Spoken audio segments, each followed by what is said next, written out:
sight. In the darkness is the light. Out of the shadows of my life. In the darkness is the light.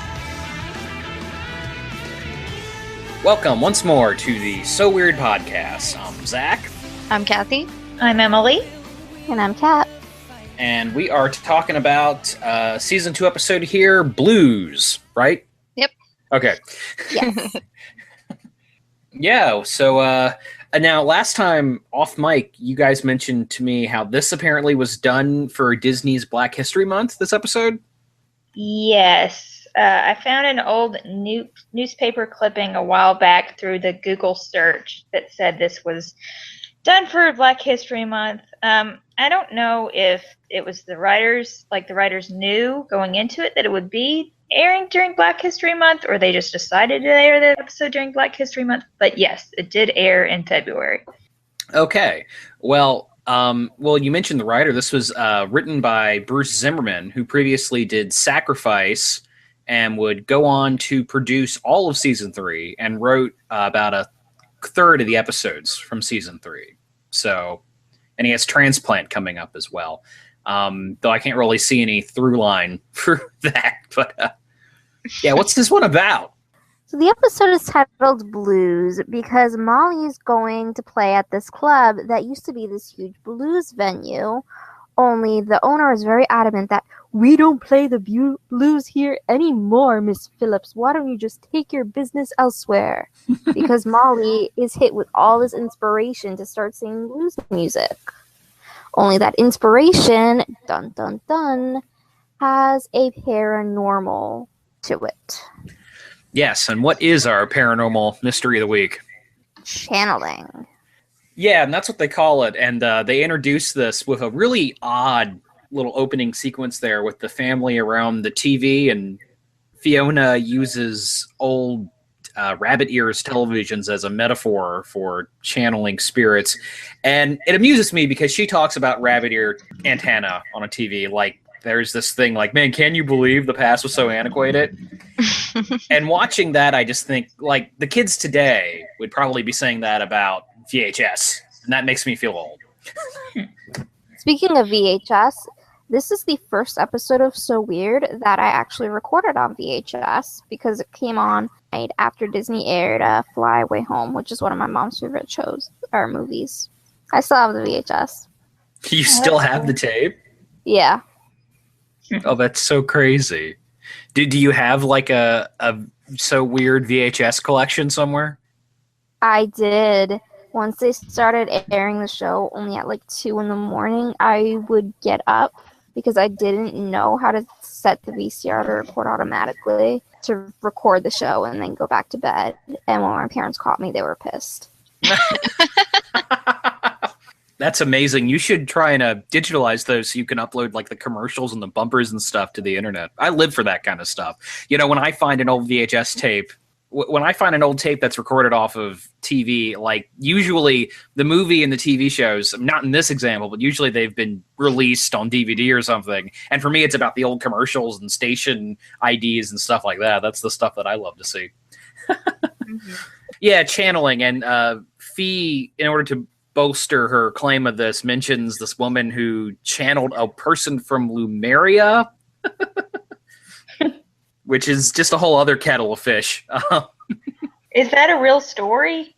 Yeah, there is. Lemuria is like Atlantis, or another one's Mu, M-U, were these supposed lost civilizations and continents that people have over the years believed actually existed. I've never heard of it. Yep. So what's everybody's thoughts on this episode? For me to say, because since I had this episode on tape for a long time, I used to watch it over and over and over again to get my So Weird fix. Can't watch it anymore. I'm so sick of it. This episode, to me, at least when I was younger, is very confusing. Even now, it's a little confusing, but I pretty much understand the plot now. But it's just not really enjoyable to me.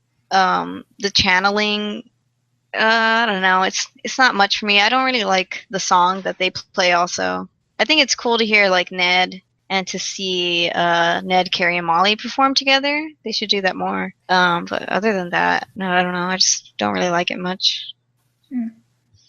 I kind of like this one. I mean, I like how throughout the episode you kind of hear the song coming together. You know, first you hear Ned playing a little bit, or Carrie, he's playing like the beat, and then you hear Ned and everything. It's kind of cool how it all comes together in the end. But I don't know. It's not one that stands out for me. It's not one that I saw very much when I was younger. So maybe that's part of that too. Yeah, I don't remember seeing this one when it was new. Oh, what was that? A bit, especially in that flashback scene where they go into the backstory about where the song came from. Mm-hmm. I don't know if that's creepy, but it is one of the more intense moments in what's otherwise sort of lighthearted episode. You know, I gotta say I do kind of like this one. It's not, you know, a top tier, so weird. It's a pretty inconsequential episode in a lot of ways, but I think all the family members, all the main characters get little moments to themselves, and it's one that I can just kind of sit back and watch and have a decent time with. It's not like one of the great episodes. It's not a terrible episode, but it is an enjoyable mid-tier, so weird episode for me. Okay, well, I'm glad that concludes the episode of this podcast. I have to say my notes for this episode are like 1.5 pages long when they're usually like 3 pages long. So, well, I do like the southern settings. One set in Mississippi, which is pretty cool. Yeah, which is actually where I think Bo Diddley is from Mississippi, so that's appropriate. And Wait, I guess I've got his Wikipedia page right here. Yes, he was born in Macomb, Mississippi. Yeah, and he's the big guest star for this episode, of course, Bo Diddley, the legendary blues and R&B singer, which is an interesting person to get to guest star on your kids show in the year 2000, because what are the odds of the so weird target audience really knowing who Bo Diddley was? But yeah, I didn't know who he was back then. Well, what was that, Kat? You still don't know who he is? No. Yeah, I don't know who he is. Well, here, I'll just read you. I'll just read you the first paragraph off his Wikipedia article here. Bo Diddley was an American R&B singer, guitarist, songwriter, and music producer who played a key role in the transition from the blues to rock and roll style and influenced artists including Elvis Presley, Buddy Holly, the Beatles, the Rolling Stones, the Yardbirds, Eric Clapton, The Who, Jimi Hendrix, and Parliament Funkadelic. Whoa. There you go. That is the capsule version of his life. Yeah, he's big time, y'all. I went to DC recently, and I went to the National Museum of African American History, and I didn't realize it at the time, but I saw a hat of his at the museum, and it's the same hat that he wears in this episode. Wow. That's pretty cool. Yeah. I think he wore that hat a lot. It's like his trademark. Yeah.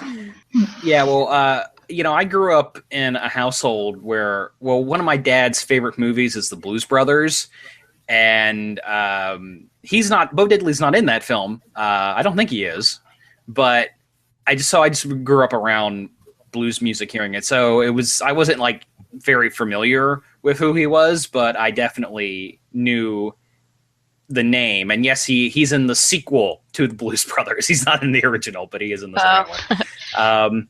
Yeah. But it is, like I said, it is weird that they would get, of all the people they could have gotten as a guest star, that it would be this blues man who's been around since the 30s. And like I said, I don't think the kids watching Disney Channel in the late 90s really knew who Bo Diddley was. But it is cool, though. Though the director for this episode, Rick Stevenson, done a lot of Canadian television, and he's done a couple of movies. And his one of his films is Magic in the Water, which is a kids movie from 1995 that I vaguely remember. Something about like a sea monster. Mark Harmon's in it. That's one I haven't seen in a long time. But you know, getting back to the southern setting, some great Ned moments in this when they first get to the house they're staying at, and he goes on this little conversation about Southern soul food, talking about hush puppies, yeah, and corn pone. And what is the weird thing he mentions that nobody has heard of? Mock cooter. Succotash. Okay, well, succotash I know. Succotash is corn and lima beans, but yeah, mock cooter? Can we say that on this show? It does sound kind of weird, doesn't it? It's a stew, apparently. I can't really find very much on it, just looking it up in the, like on Wikipedia. Are we entirely certain they didn't make this up?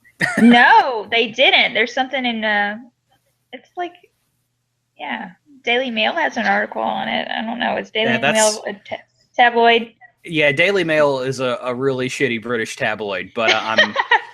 Well, I think the mock means that it's whatever cooter stew is, it's the mock version of that, right? I have no idea. I've never, I know everything else that he mentions there, as somebody who has lived in the South most of his life. I'm familiar with some of these things, but I do just I like that moment where Ned just gets this really specific moment to himself, and the kids are kind of like, "What in the world are you talking about?" Yeah, I like that moment where Jack's like, "Succotash is a blues musician."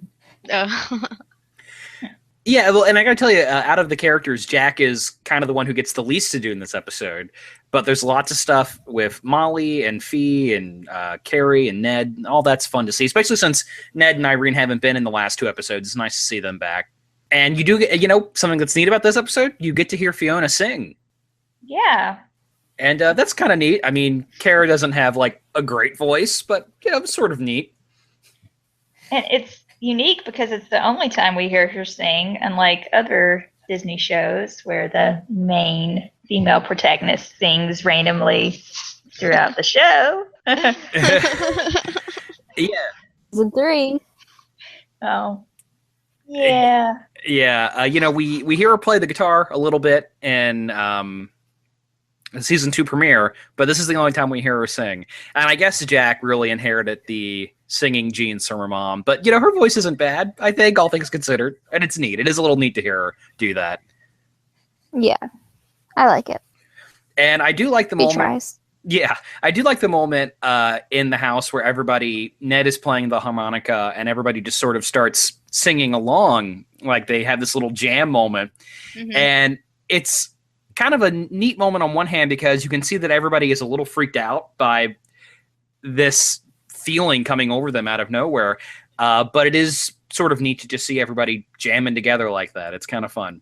Fee is visibly freaked out, and Jack's just next to her going wow, you guys are rock. Yeah, it's so funny to see their different faces. Yes, some good face acting from Mackenzie Phillips there. And I guess we should mention the central conceit of the episode is that there was everybody keeps getting these bits and pieces of the song. And we discover later that this was written by a blues man who was murdered in the 30s and had his music stolen by somebody else, who then recorded his music with different lyrics under a different name. And so there's some sort of injustice that's being corrected here. And and we later discovered that the woman who owns the jazz club or blues club is the daughter of the man who stole Addison. What was it? Addison Jefferson? Addison Foster. My memory is not too hot today. Yeah. Addison Foster was the man that was murdered. And, and it's interesting that they went with the channeling element instead of just making it kind of a straight up haunting, because it acts more like a haunting than a weird psychic communication from beyond. Well, I think it makes more sense with the channeling, the way that they're all just picking up the music, even though they're sure they haven't heard it before from somewhere. Yeah, but there's even a moment where Carrie's guitar has been restrung at some point. So it doesn't really, it acts like a haunting to me, but I guess the writers said, we've done Ghost once or twice already, so we need to approach this from a different angle. There's that other moment where the record flies out of Fiona's hand. Yeah. Okay. That's And it spells out. Well, it flies to the woman, Mrs. Clemens, and on the floor, like the broken pieces spell out AF for Yeah. Addison Foster. as fuck is what it means now. But That's a one F-bomb. yeah, put that spot on the bingo sheet now. But no, but yeah, that moment is really the only moment in this episode that I think is kind of cheesy.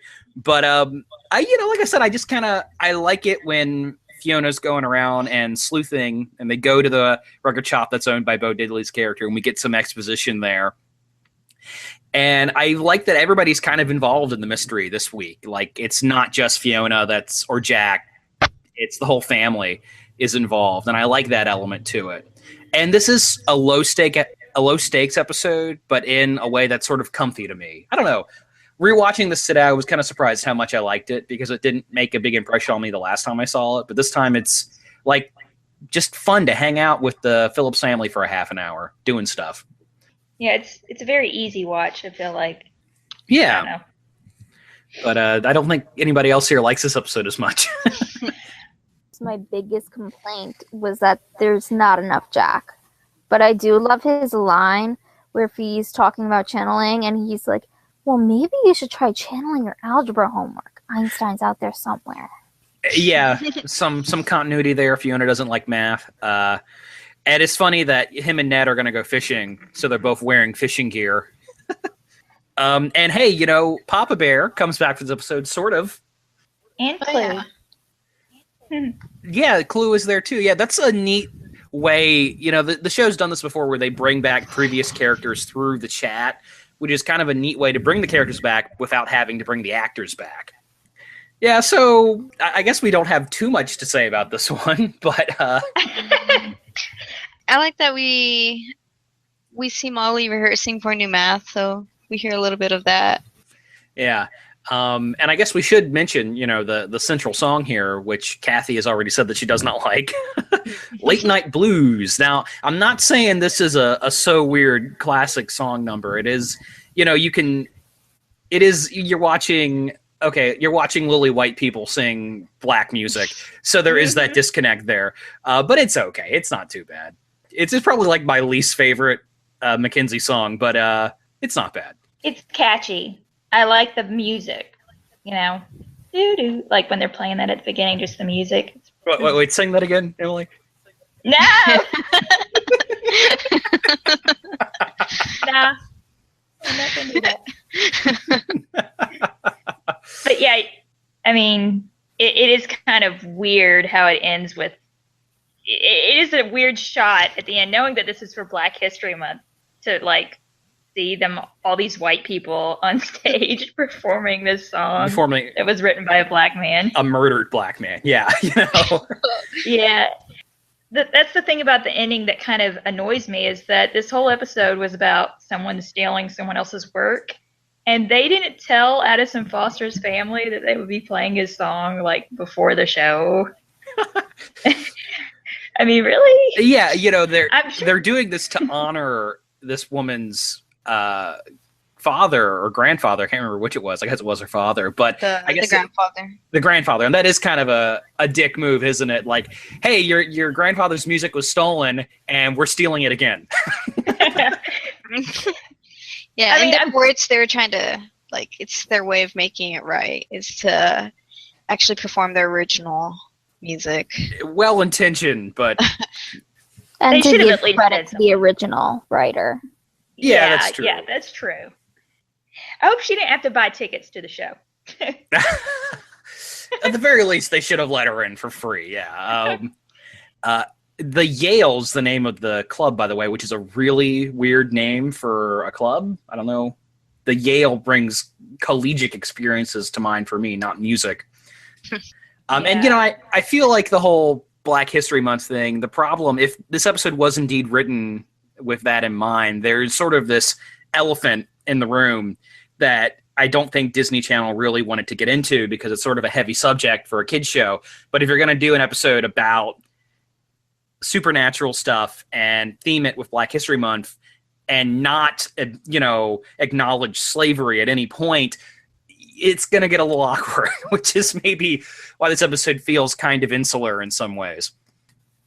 Yeah, I feel like it was done in poor taste, making this episode part of Black History Month. I mean, they do mention slavery at the beginning, like talking about hush puppies very briefly, but I guess my issue is that, Black History Month is supposed to be about a celebration of Black culture and like historical figures and that sort of thing. And like, I get the blues tie-in and everything, but I mean, this episode also features a Black man stealing another Black man's music and murdering him. Like, I just kind of hope that Disney almost forced them to put this episode in Black History Month, and that the writer wasn't thinking, oh, this is a good plot for Black History Month. Yeah, there's some unfortunate connotations there, isn't there? Yeah. And it really just... Yeah. And it just draws attention to how white the show normally is. Like, there's no people of color in the main cast. And I think, when you think of primary So Weird characters, the only one that isn't white is Rebecca, and even she was only in one episode, so. Yeah. So it heavily drew inspiration from the story about the blues musician who allegedly sold his soul for success. Yeah, there's about a dozen different blues musicians who are said to have sold their soul to the devil for talent and success. Yeah. And I kind of wish maybe they had gone in that direction. But like I said, if I was in the So Weird writing room back in 1991 and they said, we got to do a Black History episode month, my immediate thought would be like, oh, well, the Phillipses need to go to a haunted plantation house. But like I said, I can see Disney immediately shooting That would have down. been so cool. Yeah, I mean, that would have been the natural thing to do. But I can immediately see Disney shooting that down and saying like, no, we can't get into the topic of slavery in a kid's show, which was probably for the best. Let's face it. Yeah, because what you described reminds me of like season 3 of American Horror Story. Never seen that show, but okay. What? When American Horror Story first started, I read about it and I thought, this just sounds like Ryan Murphy doing his usual shtick. And nothing I've heard about it in the last 5 or 6 years it's been on has changed my mind about that. But, well then. Well, I saw the first season only, but I did not enjoy it at all. And that's because I love horror stuff. So I was like, oh, TV series, current horror, like it's not going on much. But yeah, nope. Yeah. But anyway, this show, like I said, mid-tier episode, but I do kind of enjoy it because I just like seeing everybody hanging out and doing stuff together. This episode, I guess there's a season 3 episode that there's a little similarity, and it's the song, what is it called? It's not Muse. It's the one where Annie goes into this club and then she suddenly gets inspiration to write music. That, you know what I'm talking about? Are you talking about the one with the witch? The mom that has powers to steal. Like, the witch episode. Rewind, yes. Rewind, yeah. Because I think it's not Molly. I think it's Annie that goes into the recording studio and suddenly can write this whole song. This little similarity. Mm-hmm. I see it. Well, until you mentioned it just now, I completely forgotten about that episode, but okay. Because Muse was what came to my brain because that was also written by Bruce Zimmerman. So, I guess does anybody else have anything they want to say? Everybody's been pretty quiet on this one. Just a little thing, but at the beginning, Ned is like introducing them all to all this Southern cooking, and he has to go out for some reason, and he says, "Fee, could you start the corn pone?" And I'm like, why do you think she'd be able to do that? She's never encountered that in her life. What? And Fiona does look super cute in this episode. Like I said, I just love to watch a show and see the weird 90s fashion. So we want to go ahead and do the ratings for this, or have we said everything we want to say about Blues? I like the part where they're in the record store. Yeah. The Bo Diddley character's like, He's acting really funny towards Fee, saying like, "Oh, do you want a bag?" And Fee's like, "Sure," and he's like, "Ain't got one." Yeah, I'll give it to you if you give me $20. Yeah, just because I know Ned, I'll give it to you for $20. Yeah, he really makes the most of. He has maybe 5 minutes of screen time, but he makes the most of it. Mm-hmm. I like the lyrics of the song as Fee analyzes it. Like, it's really creepy, and I think it does make for a good ghost story. Well, and it sounds like an old blues number, lyrically anyway, even when you have, Mackenzie Phillips of the New Mama and the Papas singing it. I wish we got a studio version of the original song. Yeah. They had to record it so they could have that little clip in the episode. Yeah, that's never come out, or all the other leaks of the music we've had from the show. That's never been in there. Because that one sounds good. I don't like how Molly sings it. I feel like it's not like her vocal range is not meant for it. Yeah, it's okay, except for the areas where she goes. I could do without that, but the rest of it is fine. Yeah. All right, well, I guess it's a time for ratings. Are we ready to rate this one? Yeah. All right, I gave this one a 7, which for, like I said, I enjoyed a lot, even though it is not an important episode or a super important or high stakes episode, but I do just kind of enjoy spending time with these characters on this one. So I'm gonna give this one an approval. I'm gonna give it a 3, but I don't know, because I just watch it and it just goes by, and it goes by so quick for me, and I don't know, like, I don't enjoy it. I think because it's just so different. Like, to me, it doesn't feel like a so weird episode. Like, the plot that they, like, murder, and to me, it feels like Fee doesn't do much besides chat to someone. So, yeah. I mean, I guess you could take some of the supernatural elements out of here and the story wouldn't be changed too much. Like, you'd have to have them find the song in some other way, but it does feel a little bit more like a regular murder mystery than a paranormal episode. Mm-hmm. I would give this one like a 6.5. It seems like one of the most forgettable episodes of So Weird. Yeah. I guess I give this one a thumbs up and a thumbs down. I mean, I do like that all of, like, the musicians are involved in creating this song, and they all kind of help Thee with investigating. That's cool, but yeah, it is a little awkward for me to watch, especially at the end, and again, knowing that it was written for Black History Month. I don't know. That gives it a thumbs down. You have the most baffling rating system, Emily. I wish you would just like go to a 4-star or a 10 out of 10 rating, instead of doing this, one thumbs up, one thumbs down, weird split decision thing here. Hey, are you trying to get me to say something that will get people a star on the bingo chart? Because I ain't doing it. Okay, we've mentioned it twice now. We got to mention this amazing bingo chart that Kathy cooked up. Well, What, do I have to say it? yes, it was your idea. Yeah, well, this is from plugging this other podcast. I think they're called Planet Weird Podcast. Yeah, are they devoted to Disney Channel originals? Is that the theme of that show? Yeah, the Disney Channel original movies.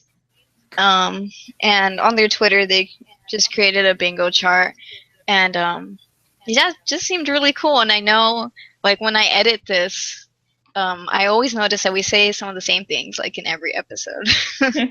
So I was like, oh man, I have to make one. And I know we have some listeners that, listen to all our episodes, so I hope they can have fun with it. And I posted it on Twitter and Facebook.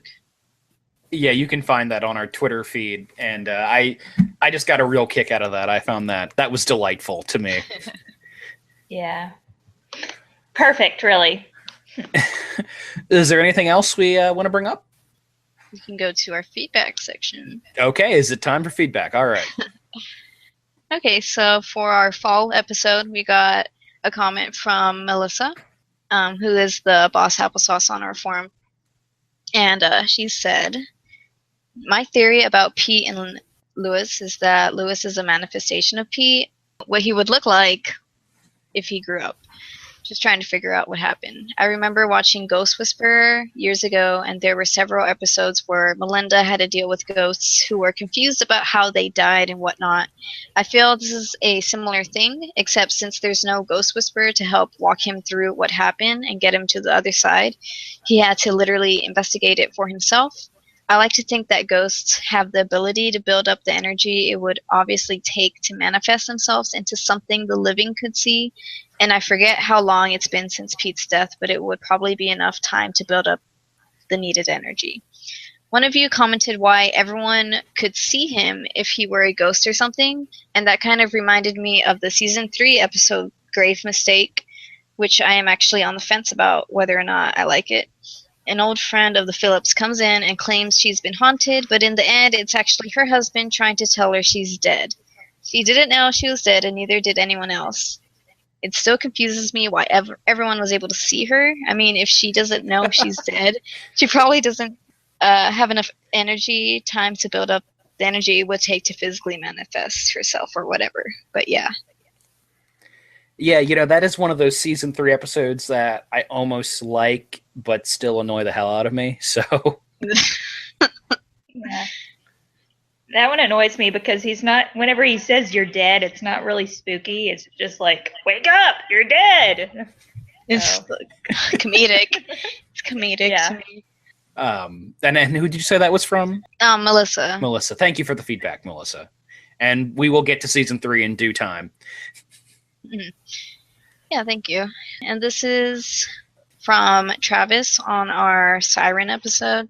They said, I had such fond memories of this episode, especially the song.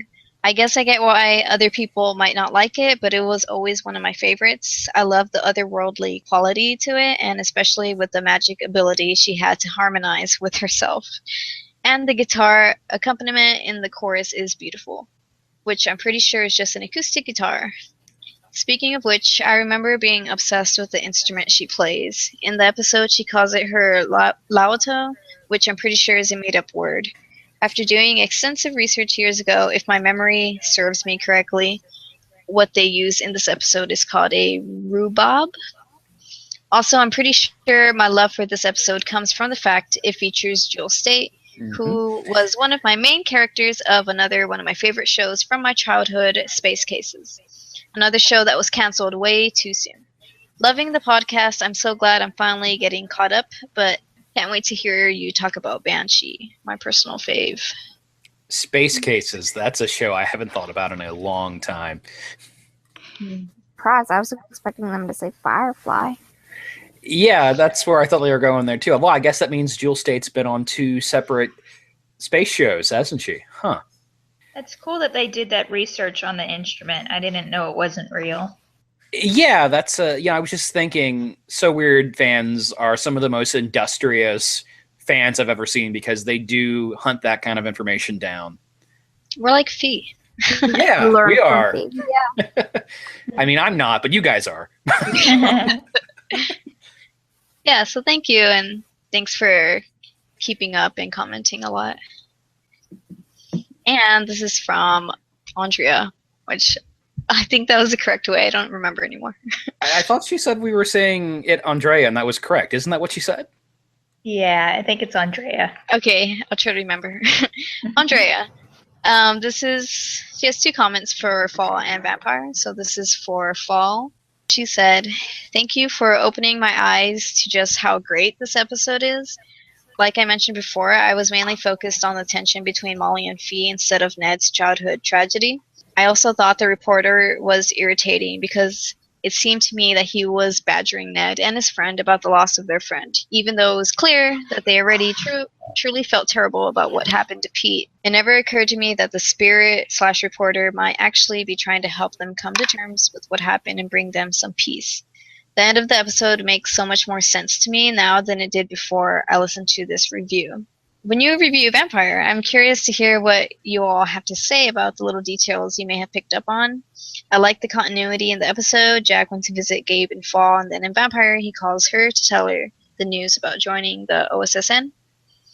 And did you notice that on Fee's computer, her online name is Jack's Angel? Also, did you notice the other online names? Someone named Ryan has an address of oldmanr@tadrax.com, which makes me wonder if this person knows Tad Raxel. Maybe I'm forgetting about a minor character. And then at the end of the episode, Fee says she's uncertain as to why Gabe's angel necklace protected Jack. My theory is that because Gabe and Jack are so close and mean so much to each other, the angel looking out for Gabe back in season 1 was also protecting Jack for both of their sakes. One more thing I appreciate in the continuity is that Fee writes in her online diary about her mom, saying that she and Molly talked more about Rick and his investigations, but she also says that she feels like Molly doesn't tell her everything. So we know that sometime after Strange Geometry, Molly and Fee have had a chance to talk more in depth about Rick, but even though that's good and maybe even therapeutic for her, it still isn't entirely alright to her that Molly kept everything secret. Wow. Wow. I gotta say, I know I say this every time, but thank you so much for your constant support of the show, Andrea. We really appreciate it. I had some things to say, but there was a lot there. I think Ryan is he was from Topa, right? No, Ryan Ullman is. Ryan is from Second Generation. Oh, okay. Wow, no respect. And I like what she mentioned about the journal and Fee talking about having the conversation with Molly. I think that actually supports the case that this production order on Wikipedia is accurate, because Fee did talk with Molly about Rick and Fall, or the episode that aired before Vampire, or was before Vampire in the production order. So yeah. And Yeah. I did ask John Cooksey about the order, and he said as far as he, for season 1 and 2, that it's correct, except for I think it was Strange Geometry and Fountain or something like that was mixed up. Well, all right. Well, I'm glad we got some confirmation on that, because I know last time we were talking about what the source on that production order was. Okay. Any other feedback? Yeah, just her feedback for Vampire. She said, little bits of Vampire make me think of season 3 too. Although we may not see Jack study very much in seasons 1 and 2, we do see him studying in the episode Strangeling when he is trying to prepare for a test while Clue and Annie babysit. I look forward to the discussion of blues. I would say the topic of murder is a pretty serious one, so in retrospect, I am amazed that it made it onto the Disney Channel through the So Weird series. I like how it gives us a chance to see Ned play some music along with Molly and Carrie. It's funny how not just Jack and Molly, but everybody denies Fiona's theory of channeling, and they all just think that the Last Night Blues lyrics are just a song they heard and forgot about. That would be quite a coincidence. It's such a bad theory, and I think they all know it. Although Fiona is not the best singer, I am glad the series gave Kara a chance to sing a few lyrics too. I also like little bits of continuity in blues. First, we hear from Papa Bear because he helps Fiona via internet while she solves the mystery of Addison Foster. Second, the show continues to remind us that Fee is not exactly an A student when Jack jokes that maybe Fiona could try channeling Einstein to solve her algebra homework. And third, we hear Molly rehearsing new math again. And speaking of Molly, did you all notice that the sign in the beginning of the episode said that admission to her, to hear her perform, was only $10, if only in real life, right? This is random, but I want to say it anyway. When Fiona's blue CD flies at Mrs. Clemens and spells AF, it reminds me of when Fiona's spilled soda spells upstairs in Strange Geometry. It also reminds me of the moment in Seasons 3 Talking Board when the Ouija board eyepiece spins out of control in Annie's room and takes off flying to the other end of her room. Well, I think Andrea was channeling the future there, because she brought up like 3 or 4 things we actually talked about on this episode. And yeah, that is the second time the show has had something fall on the ground and spell words out. Boy, the writers leaned on that hard, didn't they? Yeah, that happens again in that Grave Mistake episode when it spells out "you're dead" or something like that. Yeah. Yeah. Jeez. I didn't know they went back to that well so many times. about how this episode kind of gets away with murder. Specifically say he was murdered because I thought it was just heavily implied. He's the guy carrying that big chest and he tells the little girl, young Mrs. Clemens, not to repeat what she saw to anybody. No, I think that Mrs. Clemens says later on she knew that he killed him, and that's why she broke ties with him. Yeah, I think they do use the murder word at some point. I think maybe Fiona says it to Molly when she finds out everything that's going on, and that's what makes Mrs. Clemens like angry and want them to leave. But yeah, I mean that's a good point. Are there any more murders in the So Weird universe? Well, Rick, obviously. There's talk about a lot of like dead parents, but specifically murders. Yeah, I don't think so. Just Rick. Wow, wow. All right. Anything else? No, that's it. Okay. All right. Well, wow. Once again, thanks to everybody who comments and writes. Really appreciate it. Thank you all. Okay. So, anything else you want to bring up, or can we put this one to bed? I think we're good. Yeah, I think so. All right. Well, in that case, this has been the So Weird Podcast. I'm Zach. I'm Kathy. I'm Emily. And I'm Kat. And please come back next time. Keep the faith. Eleanor, come and wipe my brow. Only you can soothe my fevered brow. Your tender touch is all that comforts me now. Eleanor, the devil's near to my door. Soon he'll be coming through that door.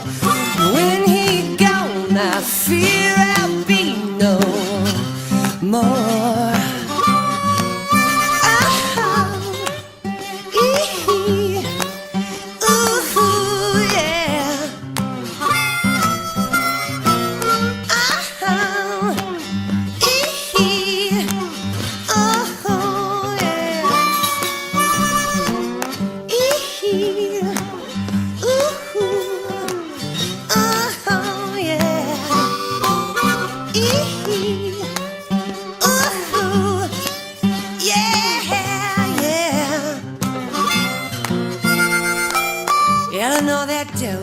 To steal you away, he tried in vain to take your heart away, but his gold and silver could not make you betray.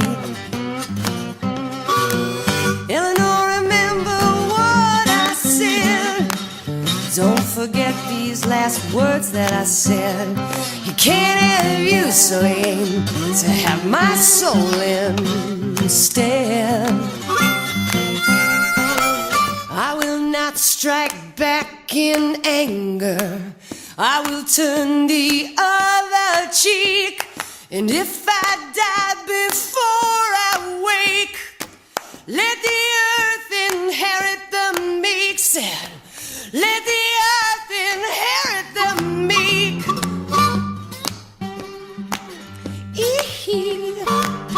Ooh, yeah. If this be the last leg of my race, if this night I finish out my race, Eleanor, let me spend it looking in your face. Eleanor, till then what's mine is mine. Don't let that devil take what's rightly mine. And I will